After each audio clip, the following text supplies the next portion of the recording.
Hi, everyone. Welcome to the Empire Life podcast with Allison Ramsey in Empire Life, where we guide entrepreneurs and female founders in scaling their online empires. And we interview entrepreneurs from all around the world on their personal stories and challenges, ups and downs, and how they've overcame and gotten to their personal level of success in the journey. And today we're with Oxana Romanyuk, and she's the founder and CEO of Remote Rockstars. It's a virtual assistant company, and I'll hand it over to her a little bit more to intro herself. Thank you so much for the introduction, Allison, and I'm so happy to be here today with you. Yes, so founder and CEO of Remote Rockstars, our company provides virtual administrative assistance and online business management support to entrepreneurs and business owners who are just overextended and overworked and need a little bit of that virtual team help that we rockstars just jump on board and help them manage their business. Nice. And I want to dive right in, Oxana. Let's do it. You're also going to be a published author coming up in the Empire Life book, and congratulations on that coming up. And I wanted to start with the first question. Mm-hmm. In you sharing with us a few of the challenges that you've overcame, and I'm sure there's a lot to share because with being a founder, I feel it consistently shines a mirror on all the areas where we must look at our personal growth in order to go to the next level, in order to scale the way that we want to and meet our goals. Can you go into that? Absolutely. And I'm so happy to share. And I actually absolutely agree with you as far as the entrepreneurial journey. It's really interesting. Sometimes it gets pretty personal. And that's actually something that I wanted to touch on here is that personal aspect to the business, because the way how I was raised back in Russia at the very end of the Soviet times, I was taught that business is actually highly transactional and quite impersonal in its nature, and that just didn't really sit well with me. But when I was just thinking about just like, what am I going to be in when I grow up, and I was dreaming of being a businesswoman, and when I actually had the opportunity to start Remote Rockstars, I started thinking, what's our culture going to look like? What is it going to be feeling like for the clients to be part of our Remote Rockstars family? And so that's when my team and we kind of got together and we started talking about our company values. And what came to the forefront was compassion and kindness. So that's kind of became part of like our set of values that we practice every day.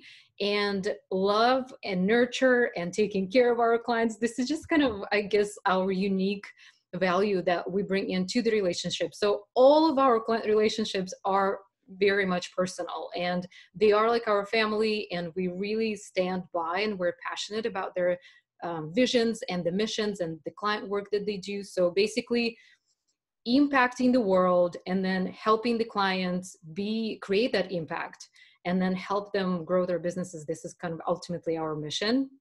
But then another thing that actually came to my mind right now when we are talking about compassion and kindness is this time when I had in the beginning of the year, I had to go through surgery, and my team stepped up to the plate, just really kind of like tackled everything that had to be done in the operations and administration. And I just felt so loved, and I just felt so supported by the way how our clients were reaching out to me and just checking in on me. And they're just like, oh my gosh, everything's going great, Oxana. Like, your team is doing an amazing work. Don't even, bother to come back, or like, don't rush, just take your time in your healing process. And then I would check in with my team and they're just like, Oxana, we're holding down the fort. Everything is going well. And you know what, just take your time to heal. And that was just such a kind of like a precious time for me where I really could step away and release the control. And that's something I also learned in the process of like how to actually step into that kind of like CEO mindset where my company can function without me necessarily being there. And that my team does know how to handle their autonomy and their responsibilities, their independence, and they are just superb in what they do. And I'm lucky to have them on board. And so that's basically kind of like my biggest experience that I've had in the beginning of this year is just really releasing the control and taking the healing time for me that I needed. Mm. Mm-hmm. Thank you for sharing that story, Oxana. I also completely relate and resonate with releasing the control. That's something that doesn't come naturally to me. I know. We sometimes have to work so hard for it. We do. And it seems, we know in our hearts that delegating is the way, that's part of the way to scaling. We know that. Then in action, it's like, do I really trust? One of my clients was bringing that up to me this last week and asking me, how do I fully trust though? Like, I know we were talking about, we know we need to delegate. Yeah. And it sounds that experience also led you to, it's okay to let go. It's okay to trust. I must delegate right now. There's no other choice on the table that, oh, I'm going to do everything, or I'm going to be trusting myself the most. It was, I need this time and I must step into this role. I must trust more and delegate.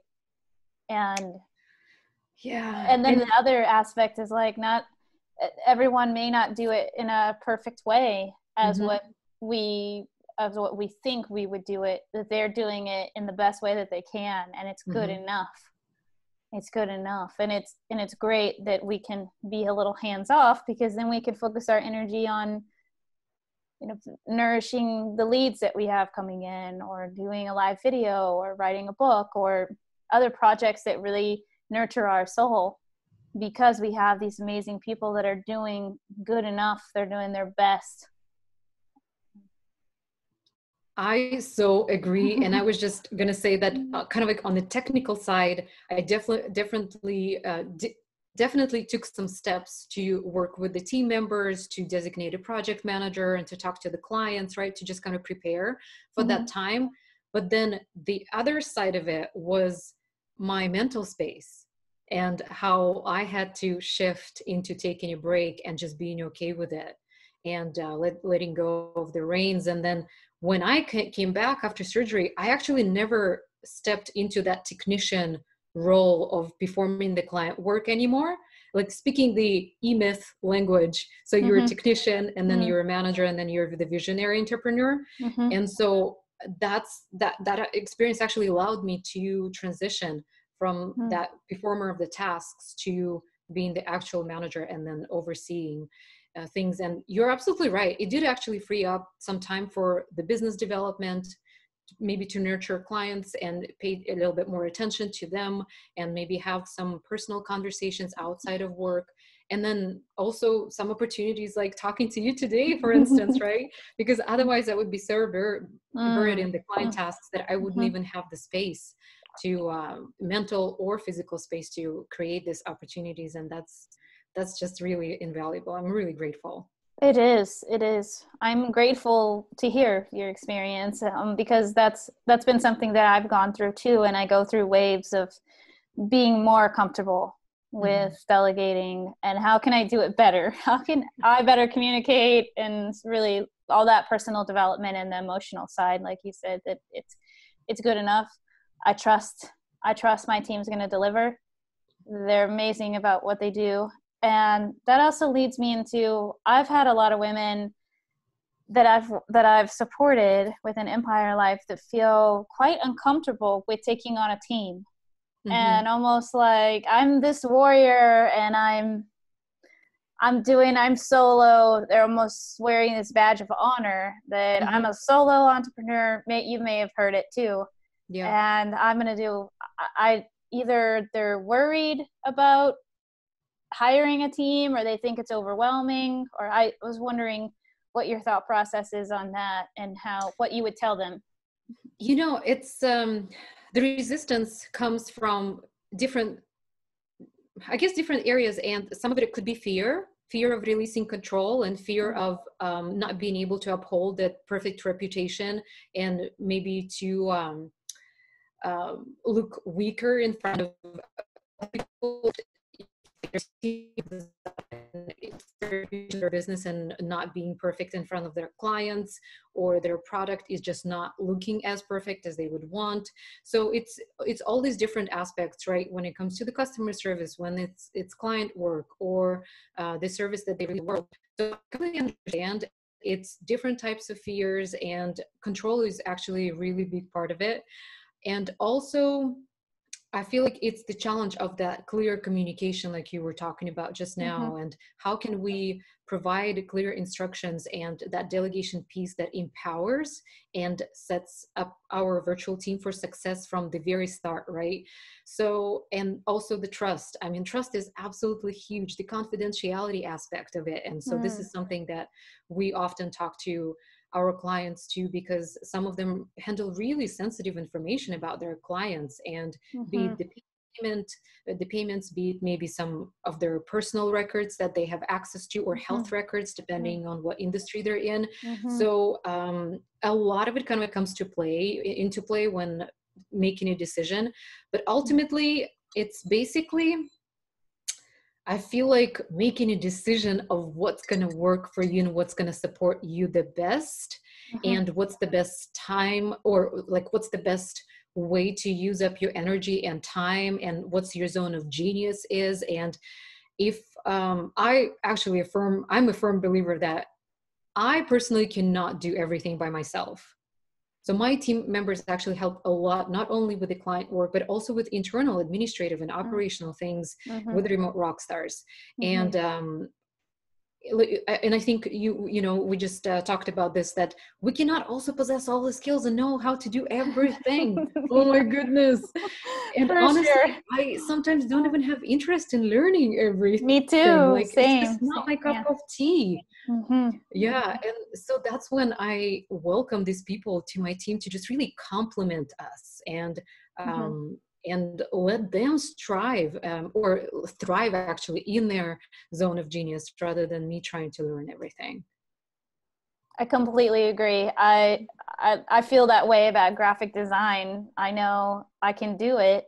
It will take me 3 times as long to do one of the designs, and it probably won't be as great as one of our graphic designers. Will take them half 1/3 the time, and it'll be off the charts amazing and exactly what the client wants. So what's the point of me spending all that time doing it when I can have somebody on my team? Or the same for me, like with copywriting, or with our book project, with the editing. I know that I'm not necessarily the best. That's why we have 2 editors on the team now, and we have a copywriter on the team that works with our clients if they need that. And I'm not going to say to my clients, oh yeah, I'll write all the copy for you.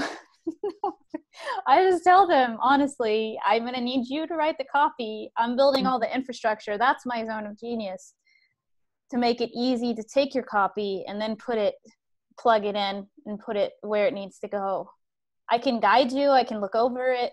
My team can read over it, included in the contract. But we're not going to write it unless you want the copywriter on the project, which is going to be, an extra in the project. So, and the way how I look at it, it brings them joy. That's why they chose this craft or this skill, or just to deliver this service, because they really take joy in performing this task. And so why take that away from them? Exactly. Exactly. I find a lot of joy working or managing the software team and being more of the visionary with building out the infrastructure to put the copy in. Right. That's my joy. And or the digital marketing, setting up all of the Facebook and Google ads, so then we can put the copy in there. The writing part, or English class, even in school, not my joy. Right. And so the account managers on our team, for instance, sometimes they say that I do not want to go and do business development work. And so I do not want to hunt for clients, or I do not want to have these discovery calls and conversations. And I love that. I love getting to know people, and I love meeting new people, learning about them and their businesses. And I just thrive in that environment. So it's kind of like a good complementing, again, just like work, right? So they're really loving performing the tasks. I really love making connections and networking.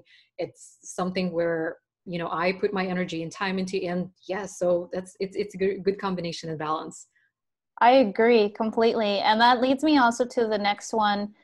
Oksana, you had mentioned about resistance and how that comes up for us. It may come up in our personal life, in business, or both. I've heard the saying before, how you do business is how you do everything. And what do you think is the best way, or how do you personally handle when you start to have some of that resistance come up, and to know, because I've heard from a lot of female founders, it's like, is this mean that it's a no, or is this resistance? Yeah. How do you differentiate that too? I feel like my answer is going to be a little bit non-standard, in the sense that very recently I learned about human design, and my friend told me that I am the manifesting generator. Me and too. Oh my awesome. gosh.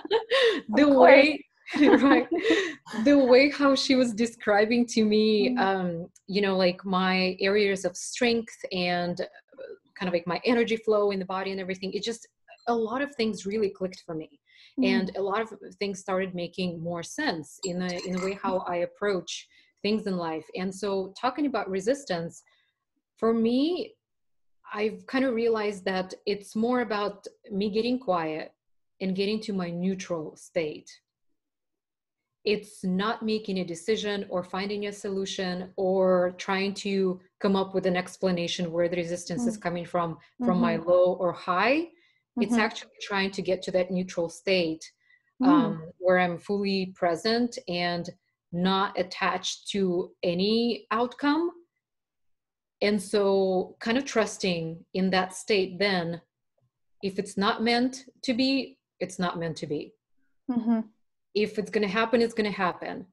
And just really relying on that perfect timing. I really do believe that everything does happen at its own perfect timing. And not to get like too woo-woo about this, but I do trust the universe that it does send us experiences, decisions, and solutions, and obstacles and challenges sometimes, when we do need to get challenged, to grow, or to just be more trusting of ourselves, to just a little bit of like that test and reward kind of like that sometimes we get. I really do believe in that kind of balance in life, but mostly it's just getting to neutral and then listening to my inner voice. Like, I do trust it, honestly. Completely. Wow. Yeah, that's so cool that we're both manifesting generators. What how you with the visualization, like, is that something that you, because she said that there are, I think, a couple of types visualizing, when it's just something like really tangible with that you're seeing in an image, and something it's just like when you desire something and that's just enough. Do you know which type you are? Because I'm not. Yeah, what can you go? Yeah, can you tell me more about yours? Yeah, so she said, in a way, how I guess like the various chakras were located, and just like my areas of activation and strength.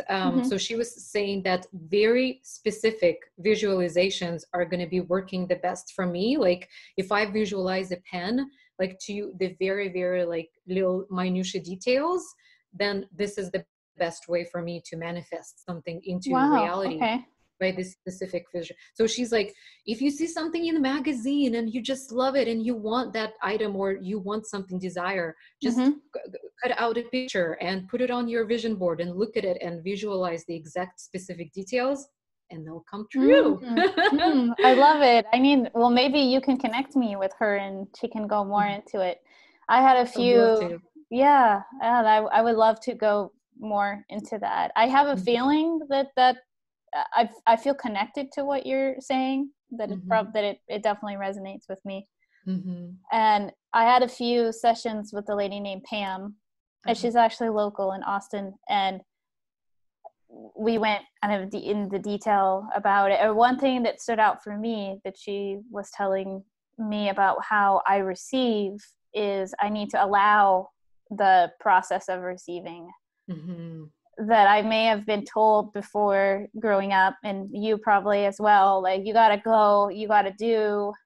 And we have a lot of energy as manifesting generators. So we're like, oh, well, I can do a little bit more and I can do more. And she's like, you gotta, like you were saying, come back to your natural state, focus more on the outcomes that you want, and it will come to you. Yeah. And you will get the invitation, and then it will be right. But you need to open up a little bit more, allow that space for invitations to come in from listening to God and the universe. Yeah. Instead of, I tend to go, I can, if I'm not careful, go into forcing things to happen. And I don't even realize that I'm forcing it.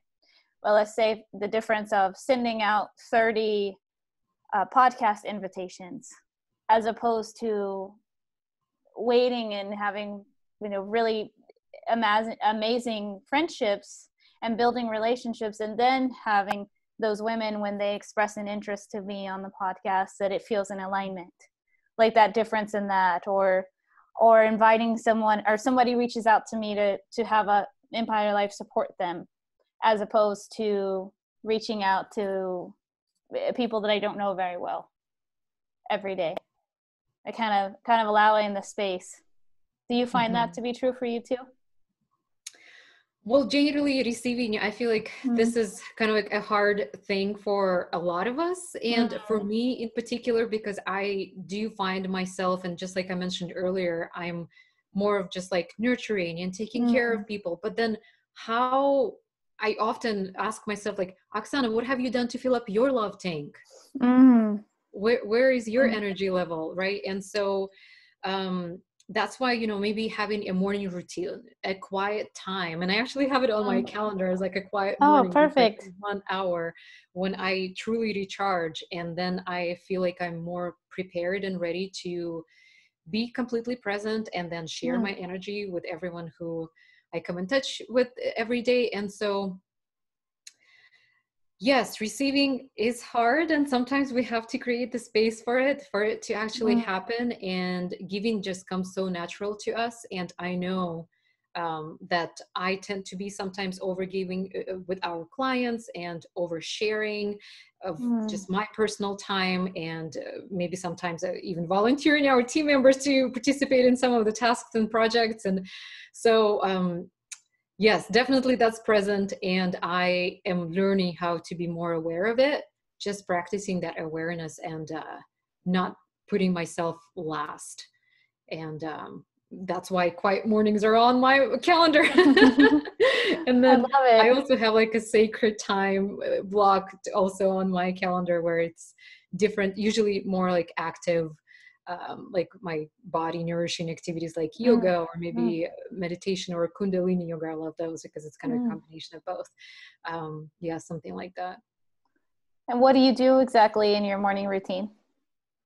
Oh my goodness. My morning routine is usually a cup of coffee out on the balcony, and we have 2 cats. So my kitties bring me the most amount of joy, I feel like, and energy in the morning, just watching them being close with me or playing with each other, running around. It really does bring me a lot of joy, even to play with them and then maybe brush them. It's just that really quiet time. Also the time when I have a chance to catch up with my family in Russia because of the time difference. So that's when I devote some time to hop into Viber. We have a family channel there to just check their messages, or maybe even give them a call real quick and connect with them and check in. So that's kind of like my family, truly my family time, including my kitties. Aww. Well, your kitties are your family too. Yes. Yeah. Do you have a morning routine, something that happens for you, something special in the morning? I aim to always, depending on how quick the morning is, or how many calls I have on certain days, I aim to have 10 to 20 minutes of meditation.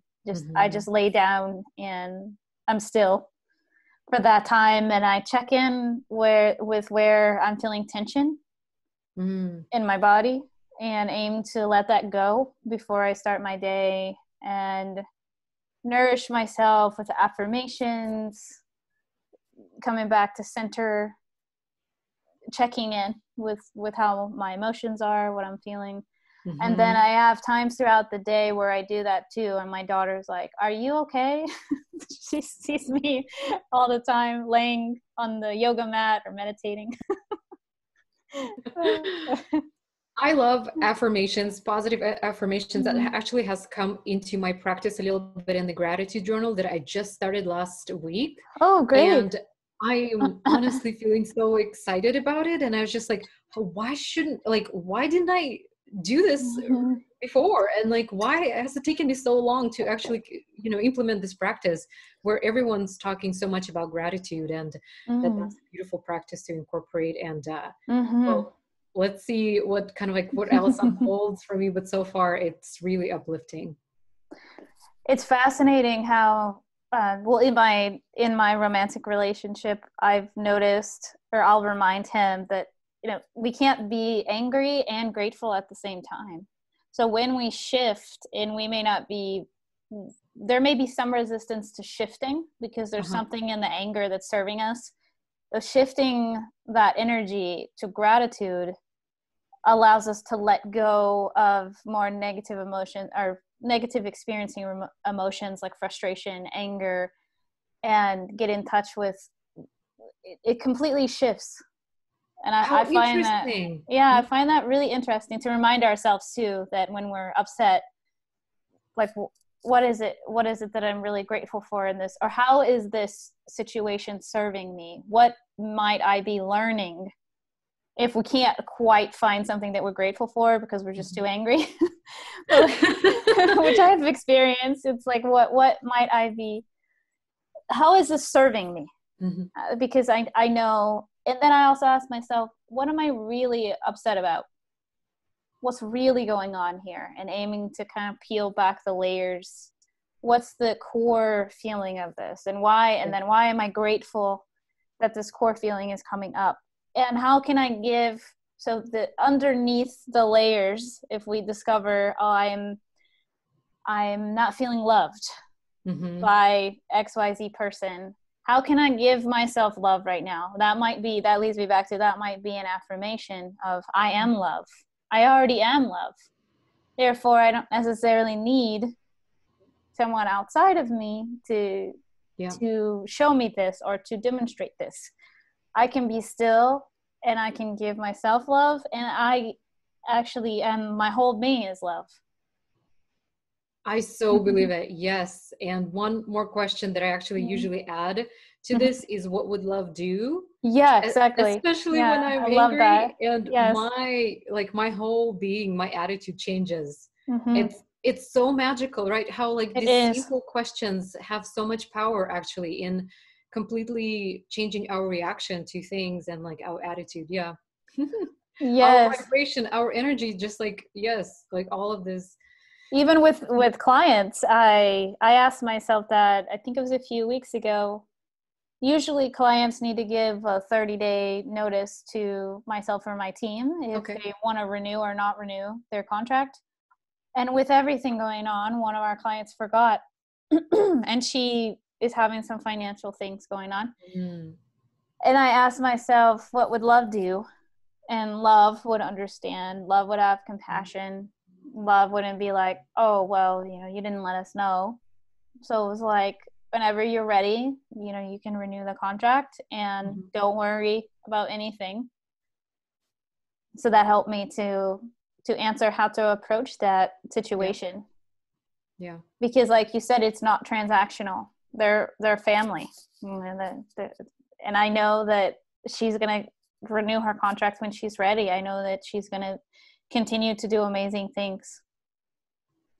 I agree. It's sometimes very difficult, right? Mm-hmm. And I feel like it's kind of borderline as far as like, how do I protect still myself, my business, my team too, Mm-hmm. that is Mm-hmm. dependent sometimes on that income or that workload and task load, everything that comes with it. And then how do I still stay loving and warm to Mm-hmm. this person and supportive of where they are, no matter where they are in their business journey?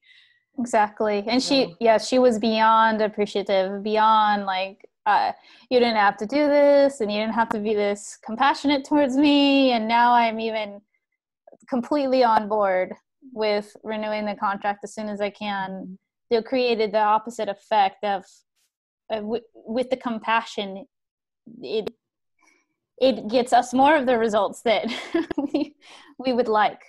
You know, I completely agree. And mm-hmm. Allison, the thing is that it's not just that particular relationship, I feel like, that we're in. Mm-hmm. It's also what else can come out of that relationship? And what if Oh yeah. she's just so impressed with the way how you deal with their relationship, with the quality of work that you guys provide, that it could be a potential referral too, Mm-hmm. because Mm-hmm. she would want someone else to be as supported and as happy as she felt when Exactly. working with you. So you just never know. It's so true. It's so true. She said that too. Like, and whenever I'm gonna refer friends, and Mm-hmm. she had so much love to give back, and I Mm-hmm. received a lot of love and compassion, you know, back from her too. You know, Oh, with that's that. And beautiful. Yeah. I want to transition to in the next one after resistance is, Mm-hmm. or maybe we touched on this a little bit as we're doing our affirmations. We may have, you know, Mm-hmm. how do we navigate through more negative emotions when we feel um, like I felt at first, somewhat disappointed and let down. Why didn't she let me Mm-hmm. know ahead of time? And then transitioning into having compassion, and she must have a lot of things going on. These are crazy times right now, and coming from a place of love and understanding, and what would love do? And that then I answered, and that allowed me to flow into that space, which is a completely different energy, as opposed to being frustrated and then reflecting that. How do you flow into or let go of negativity? It would be very easy for me probably to say that I just don't let it get to me. And it's not quite true. There's always going to be people or things happening in life that just maybe don't resonate with me, that don't resonate with our mission just as a company, or my team, or our level of experience, our mission, just the way how we handle things. And that's perfectly normal, because not everything has to be my cup of tea, honestly, in life. And also, I feel like negativity oftentimes these days comes from social media, when we actually don't have like a full story of what's happening in person's life, what their experiences are like. And then it's just this very small glimpse that we get into their life, and then we make judgments and conclusions. And it's kind of like really easy to fall into that trap of criticism or negativity that comes from that. So having said all that, I kind of just try to step back and again take a break and really evaluate myself, to get quiet with myself, and then again listen to my inner voice, that gut feeling, whatever people call it, the intuition. And then when it comes to do with our company, then I talk to my team. Actually, we have a very tight relationship, just as us as a team. And so I share with them my experience.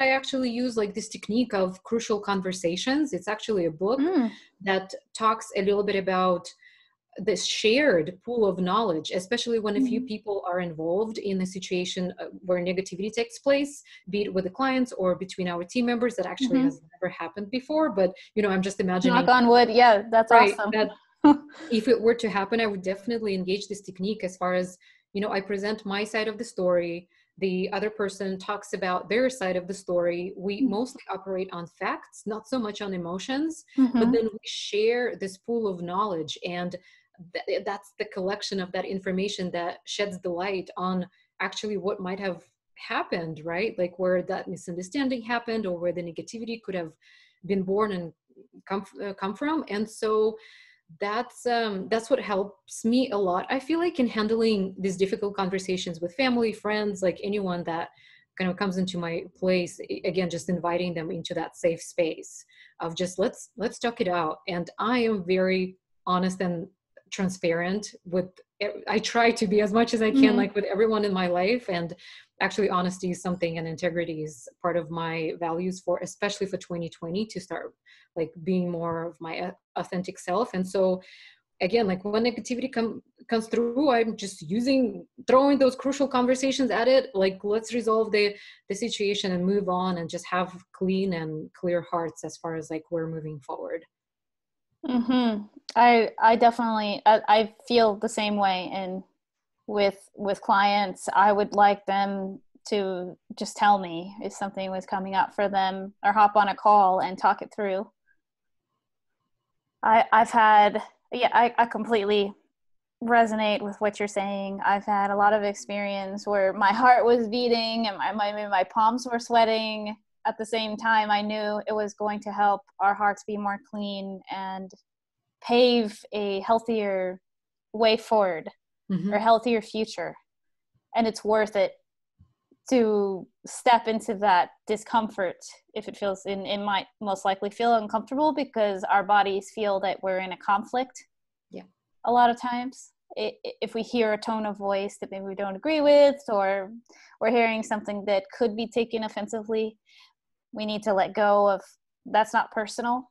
Probably a lot of times, once we dive deeper, we understand a lot of times it's not personal. And what we thought it was about, it may not even be about what we thought. It's maybe because it's probably about, they went to the grocery store and somebody was rude to them at the grocery store. Right. It's to simplify the situation, or they had a bad dream. So many different things, and then they were worried, or they started overanalyzing things at some point. And so I do agree to be patient, step into fully hearing the person, fully aiming to accept them, and letting go of anything that might seem personal. Most of the time it's not personal to what we're going through, or to what they're experiencing. And that allows us to have compassion for them and the bigger picture, and hopefully they're open and transparent too. Sometimes we may uncover it's because of when I was 7, my dad said something to me that was similar. And I started thinking, well, that sounds like my dad, and I didn't like it when my dad did that. Again, not personal to the other person. And getting clear too, I think, on their real intentions. I always love sharing our stories, because everyone comes in with their own way of thinking. Maybe sometimes it's triggers from the childhood or from previous experiences. And maybe this is something where they are right now on their journey, personal or professional, doesn't matter. It's just when I feel like we step into the safe space and share in the pool of knowledge, then that gives us a real insight into what is happening. And I honestly bring in a little bit more of like a feeling aspect to it too. I actually let them know how I feel in the moment. Like I feel threatened, or I feel like my insecurities are coming up, and here's the insecurity that I'm experiencing right now. And so I feel like, again, like that gives a little bit more depth to the conversation. That's And great. then, Yeah. and instead of just talking about the actual kind of like the surface level of just like, well, you did that and I did that, so in response to yeah, it doesn't solve anything. Yes. Right. Yeah. But like the triggers definitely come from something else that is a little bit deeper inside. And so it's I feel like especially in my relationships with friends and family, I try to go just a little bit down into like that actual iceberg that's like underneath the water, right?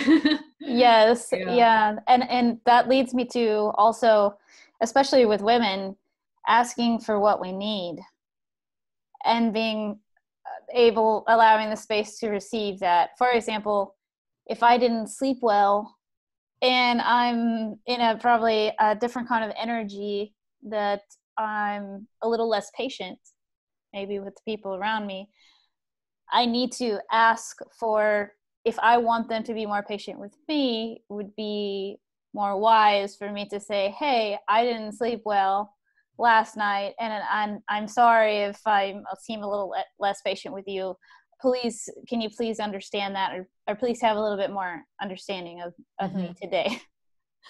And then that gives the other person, like you were saying, going deeper to understand, or saying, I feel really overwhelmed, probably because I didn't sleep well. That tends to, I feel a little more, I'm less able to handle everything. Thank you for your patience today with me. Absolutely. Yeah. And sometimes, I start our one-on-one team meetings and Mm-hmm. I just say, Camille, like, how are you doing today? Because I am not doing so hot. And I don't know what the is bringing and just what our client portfolio is going to look like in a couple of months. Who knows what's going to happen? And I'm just a little worried. And then she just comes in and says, oh my gosh, Oksana, like we're doing so well. Everyone's keep giving us tasks. Like I stay busy, Paulina stays busy on our team. Everything's gonna be fine. It feels like everything is going great. So let's just worry about whatever happens tomorrow. Oh, I love it. Yeah. It's just a very teeny tiny kind of like pep talk, and at the same time, I feel like she listens, she understands, and again, like I feel supported, and it's just again like that mutual exchange of energy and support that is absolutely amazing. It is amazing. Mhm. I'm so grateful for you too, that you have that you've built that and you've allowed the space for the Mhm. support in your life. Yeah. And I also wanted to go a little deeper with you, Oksana, into a childhood story that might come up for you when you reflect on why you're doing what you're doing in the world. Oh my gosh, I feel like my childhood story, and this is probably something a little bit unusual here to talk about this, because I was born at the very tail end of the existence of the Soviet Union. So I still caught a few years of a lot of transition, and a big transformation was happening with Russia at the end of beginning 90s, kind of like in the middle even of the 90s, when the market economy started coming into the country and people were just not quite ready to fully transition from communism, right? When everything was shared, Mm, work was given to them, and it was kind of like, again, like shared economy. When it was transitioning into a more individualistic, a capitalist society, and people were lost. A lot of mm-hmm, people just didn't know what to do. And so I feel like that was the time when I shared with you earlier, where business was viewed as highly transactional and impersonal and just a way to earn income and to make money. And so I feel like that was also the inception of my idea that I'm just going to one day become a businesswoman. I will have my own business. I'll be totally independent and I'll be making a lot of money. So I feel like that's the story that I was telling myself when I was a little girl. And I was watching my family members trying to make it and trying to live with that new market economy. And then I was watching other people taking advantage of the new changes in my country. And so that, I feel like all of that like fueled and inspired my own desire to create something of my own. But then once I actually had a chance to become the businesswoman, after having worked in different industries and having accumulated all this amazing experience that I have, then came the questions as far as like, well, what my company is going to look like, what kind of clients do I actually want to work with, like what's going to be that quality of life that I'm creating for myself, for my clients and my team, and what's the company culture is going to be like. And definitely not transactional and impersonal, how I was taught, and like we already talked about this. And so I feel like in those times of the transition in Russia, a lot of people flocked together in a sense to support each other through those very dramatic changes. And maybe again, like that nature of nurture and love and support each other as a community, that's what comes really on the forefront for me. And that's what I actually tell all of my virtual assistant community and just the remote workers, the community that we're creating, is to definitely stay plugged in and connected mm-hmm, with your colleagues and partners, and maybe accountability circles, people who can nourish and support you when you need that the most. And especially working virtually can be a pretty lonely journey and mm-hmm. could be isolating. So I feel like that was probably like a much longer answer than you, but yes, it's a little bit of a snapshot of just like what my childhood looked like. So to clarify, you saw a lot of your relatives starting up their own businesses when you were growing up. That's Wow. right. Mm-hmm. Wow, that's incredible. Yeah. I guess there's a little bit of, I didn't even realize, like until I started kind of like right now talking about the resurgence of the entrepreneurs in Russia. I was like, yes, a lot of people started their small businesses. For instance, my cousin and my my uncle in Ukraine, like they started their locksmith business and they were Oh, installing doors. And I don't know why Russia and Ukraine are so obsessed with their entry doors being the so doors. fortified. They're just like safe doors, like so protected and thick, and several locks that go into it. And so that's kind of like was part of their business. And Nice. again, maybe giving that sense of security to people, that they are inside their fortress and they're safe. I love it. But yeah, so they're very, very successful till this day. And that business was born at the end of the Soviet era. And the same goes for my dad. And my brother also, played with that a little bit. So I guess I do have a family of entrepreneurs. I didn't even realize that. Wow. You might have saw it like that's just their business, not necessarily like they are entrepreneurs or starting up new projects, because it sounds like True. they built it quite quickly. Right. And, Being like successful. when previously they would, complain sometimes a little bit, oh my gosh, this is it's so hard to find good talent, people who are Hmm. dedicated and loyal. And I kind of could never relate really until I started building my own team. And I was just like, oh yes, now I get it. I get it. Yes. It's hard to find quality people that are Hmm. committed to and passionate about your work as much as you are. It's so true. And I do feel like it goes back to what we were talking about at the beginning too, of letting go of some of that control and understanding that no one besides us, since it's our business, no one will match that and might put as much blood, sweat, and tears into it as we will. Mhm. Oh, it's good enough. It's their best. They're showing up. That for me is what I tell myself, because I need to adjust that standard. That they're not me. I'm not necessarily replicating myself. They're not expected to care about it as much as I do. Mhm. That helps me.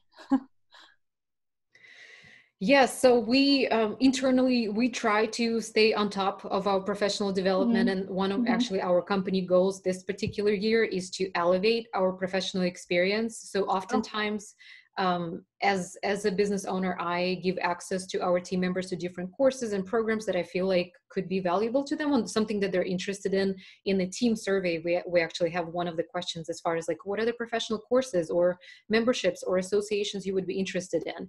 And then I feel like that creates kind of like a ripple effect as far as like they are in turn sharing some of the exciting courses and programs that they come across and they oh. invest in, and just like, here you are, here's like an Instagram course with Hillary Rushford, like she's amazing, let's all do it. I love And it. it's a lot of fun, because then in our team meetings we share that experience together and we elevate each other's personal and professional development, right? And then we invest into it and we discuss. And I love that camaraderie that we have, That at is a least where great I am. idea. Thank you. And if you guys, all the listeners, that's a great idea to incorporate into Yeah. your team to continue, because it's one thing to say we're always learning. It's another thing to actually put it into action and be continuing to grow and learn together in our personal development. Yeah, very true. I Hmm. love that idea. And if you were starting a business right now, Oksana, from scratch, completely new business, what would be 5 things that you wish you had known before that you know now that you would totally do in your new company? Oh my gosh, this is such a good question, because being a virtual assistant and now a certified online business manager, our work, I feel like, is based on that perfection and that high quality of service that we deliver to our clients. And it's hard to always be perfect, just because we're human, and some days are good days and some days are not so good. And so mistakes are basically part of our learning Mm. experience and progress and our professional improvement. And knowing and just being okay with mistakes and errors that sometimes happen, I feel like that's something that took me a long time to just kind of like arrive to the understanding that it's okay. It's okay when things sometimes don't come out perfect, like you were just sharing a minute ago. And Mm. and internally in our team, we always say that It's okay to make mistakes, correct it, and just maybe bring it up to the client, discuss it with them, learn from it, but then try not to make it again, right? Like if Mm-hmm. there is a standard operating procedure that needs to be created, if there is some type of a process or workflow that can help you prevent that mistake, please incorporate that, create that, and so we can Mm-hmm. move on and learn from it. And then another thing is that I feel like also in the virtual space and even offline, we sometimes tend to be very competitive. So not comparing yourself to others. And it's very, again, easy to do in the age of social media. Again, when we see like those pretty pictures and Mm-hmm. we do not quite have access to the behind the scenes and everything that happens in someone's life. And just remembering that our life circumstances are unique. Our life is unique, and our experience is our experience, and trying to remember not to compare it to anyone else and just Mm-hmm. thrive and carve out your own path and just go do it the way how you would do it. Another thing is like, I feel like criticism, and it goes well together with our conversation about negativity too, Mm-hmm. just learning from people who criticize you. And I actually have a quote from an author, Eric Greitens, in his book Resilience. He says that some people try to live life without criticism by shrinking themselves, Mm. and they So try to make, powerful. right, they try to Huh. make themselves invisible. Mm-hmm. And you know what happens then? It's not that they just diminish themselves and fail to live their best lives. All of that happens, of course, but you know what happens? What else happens is that people criticize them for being invisible. I mean, It's true. it's really funny because ultimately, I feel like the criticism comes from that fear of rejection that we're afraid to experience in our life, but it's Mm-hmm. more so our reaction to the criticism that's actually at the core It's of the true. problem. It And is. It so, is. I completely, yeah, I see that. And when we're truly showing up, I remind myself related to this topic that people are going to criticize us no matter what. yes. So you might as well just do your thing Yeah. and show up, and because you're going to receive it either way. And Yeah. then, like you So said, once you do receive it, because it is coming, period. And once mhm, we do receive it, that we get to choose. We have the choice of how we want to respond to it, exactly. and asking ourselves, is this going to help if I respond in this way? Is this going to keep going? Is this a person that I want in my, if it's a family member, for example, we don't Mhm. necessarily have to think in that way. We can't just be like, oh, I'm not talking to this person anymore. But we can choose if we want to internalize it, how we decide to let it go, how we decide to credit the source. Is that me personally, I'm the only entrepreneur within my immediate family, so sometimes they may not fully be able to comprehend or understand at a deep level what it Mhm. is we're going through as founders, and that's okay. So when they're giving me advice, that might not be the perfect credible source because they haven't lived through it personally. At Mhm. the same time, they are aiming to protect me and watch out for me, so I do need to listen. I do need to be respectful and hold the space for their feedback. So it's like, having that balance between, with the, I feel, with the criticism, it's coming, and it's a good sign too. It means that you're actually showing up. The more you get, that's like to tell yourself, I'm not doing anything wrong here, I'm on the right path, because people are criticizing me or unsolicited advice. I get a few Oh my messages almost goodness. every day with, I'm like, wait, okay, all right. Oh my gosh, I can so relate. Yes.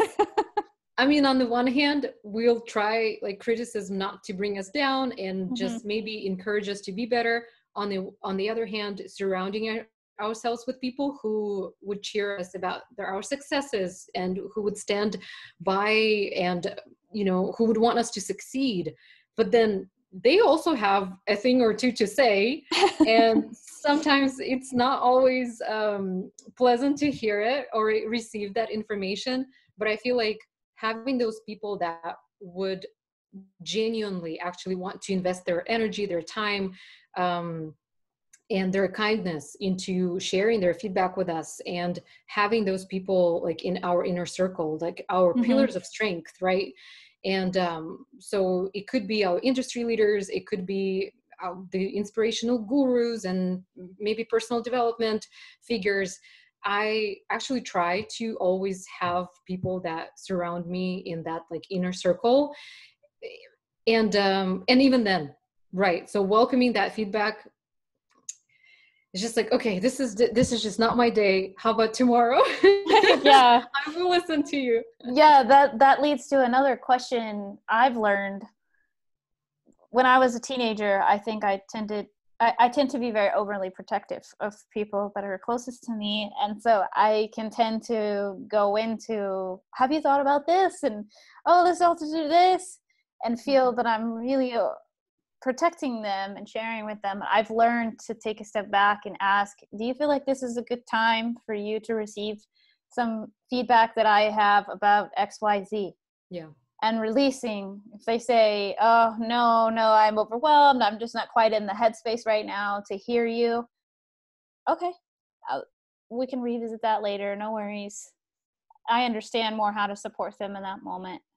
And I invite others closest to me to ask me too, because I may not be in the headspace to receive it. And then if someone is not in the headspace to receive your feedback, what's the point of you spending the energy and time and actually saying it to them, because they're not absorbing it anyways? I actually find this is such a compassionate approach, because sometimes I feel like I personally maybe come off a little selfish in that way, how I deliver feedback, as far as like, oh, look at me, I have all this professional experience and I wish you well, and so here's my feedback. But then I don't take into account like what headspace, what mental space, maybe it's just really not a good day for the person, and I do not ask for that consent. Is it okay for me to deliver it? So I absolutely love this, something that I'm actually going to borrow and just use in my Oh, arsenal. okay. Awesome. Yeah, in Yes. personal relationships too, or Mhm. with our parents, or is this a good time for you? Or even if I call somebody, sometimes I'll ask them that too at the beginning of the call. Is this a good time for you Mhm. to talk right now? Or, and I think we forget sometimes how sensitive topics are for people Yeah. too. And if they're in an overwhelmed, especially with everything going on in the world right now, they're already in that kind of dizzy, kind of overwhelmed headspace. Mhm. It can make it very difficult to allow the space to receive what we're saying, and they make it triggered more easily too, if they didn't sleep well, or they're already feeling emotional about something else. Absolutely. Yes, just being a little bit more compassionate, and especially I feel like in the virtual space too, like when we actually don't have a physical access to the person, and Mm-hmm. also just never knowing what's happening in that person's life. And that's actually comes to some of the negativity and criticism too, because sometimes it's actually not about us, it's about something that they're going through, and it just comes out that way publicly, that maybe they just don't even intend, but it's just there. It's true. I've asked women that before. Sometimes I'll get paragraphs on a message, um, about them feeling they're seeing it like they're giving me advice or they're giving me feedback, but I didn't necessarily even ask. And I'll be like, hey, is everything okay with you? Like, it, coming from the place of wanting to check in with that person, because you're right, there is something going on too with that person, or they have a need, maybe they want to feel significant, they want to feel seen and heard, they Mhm. have great things to share, and I know, thinking about it, they probably don't have poor intention. Some people do have malintentions when they're giving us criticism. And if there's somebody in our network or somebody in our family, most likely it would be good probably to think that they feel a responsibility to watch out for us, Mhm. or to share their previous experiences with us. And that's something to be honored, right? Absolutely. And In the realm of, or the area of authentic relationship, or authentic relating games and circling, for instance, like just as a practice, it's kind of like Oh, part and I meditation. love those games. Yes, like part relational practice. The core question there, what is it like being you right now? Mm, So first of all, it brings us to the present. And second of all, it gives us a chance to share truly where we are. And mm, that could look like so many different things for different people. I'm gonna borrow that question. I'm writing that down. Hmm. Yeah, what is it like being you right now? And I honestly, sometimes I feel like it's just a very good question to even start any type of interaction with a person. So that again, like you can, especially if you Hmm. feel like you're about to dive into a deeper conversation, to really establish that kind of like base ground, right? Like Hmm. where are we starting? Like, where is our base? Exactly, exactly. And on some level, I feel we're all responsible for processing our own emotions and processing where we are, which is why the morning routine, meditation, prayer, Hmm. journaling, all of those are imperative, that we're, when we take that time for ourselves, we're also giving back to the other people because we've around us, because we've already processed. We're not inviting them, we're not asking them to process things for us. We're taking that accountability, the self-love, self-care time to then come towards our life in a way that I'm very clear. I have clarity. I know what I desire. I know what I want in the situation. Hmm. Yeah, and it actually brings me to this question here a little bit about like the values. And I keep kind of like coming back Hmm. to this as far as our company values. And I feel like as a founder of a company or as owner, inevitably you just bring in your personality and like your personality into it. And just like you were sharing right now, that communication, right, that clear communication between everyone, and the honesty too. I Hmm. mean, being honest in that communication, and sometimes it feels uncomfortable and maybe it's unpleasant, and be it the feedback that we have to, or fix up some of the errors or mistakes that come through. And then also that compassion factor. I mean, that's just basically transcends everything that we do on the personal or the professional level. I Mhm. love it. And before we hop off, Oksana, what do you feel like are three of the top concepts you would like to leave the audience with? Ooh, three concepts. Mhm. Let's see. So I would probably maybe come from the perspective of like my professional knowledge and just what I observe now in our Remote Rockstars Club community on Facebook, Mhm. and the way how people and our members reach out to me. So a lot of people are now entering the virtual space because of the challenging times that we're in. And a lot of them feel not so confident and maybe a little discouraged because they already see so many businesses and entrepreneurs existing in the and thriving in the virtual space, that they're just like, well, what can I add? What kind of value? What else can I bring to stand out? And so that's what I actually wanted to mention as number one, is that don't be afraid to stand out and to let your Mhm. personality come through and shine, because there's always something unique that you can mention in the job application, or you can mention in your call with the potential client. Just basically stick to your values. And I feel like Mm. that's what I had to start with when I was thinking about Remote Rockstars and our company culture. And then another very trivial thing is follow up.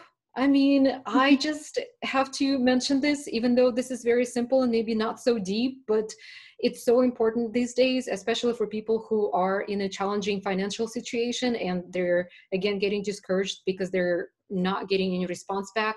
But please Mhm. follow up and do it intentionally and maybe personalize it, and not just a one liner as far as like, have you seen my, or did you take a chance to take a look at my email, something like this. And then the very last thing, and something that I already mentioned, is to stay connected in Mm. your personal and professional circles. And what I see happens a lot is that entrepreneurs get so carried away with their business and that entire workload that comes with handling their business, that they forget to invest their time and energy into maintaining their personal relationships and their family connections, that just kind of like falls away. And do keep those people close, because they are your cheerleaders. Ultimately, they are your circle that you can fall back on and rely on. And the same with your colleagues and partners that maybe have a chance to foster those genuine, really authentic relationships where, again, you guys can support each other professionally and personally. And in my online business management certification training,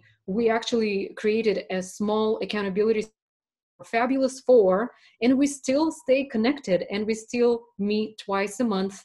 And it's just absolutely amazing to see what those powerful women are doing, share with them maybe my low times and my high amazing times. But it's just great to keep up with that connection and just have them in my space.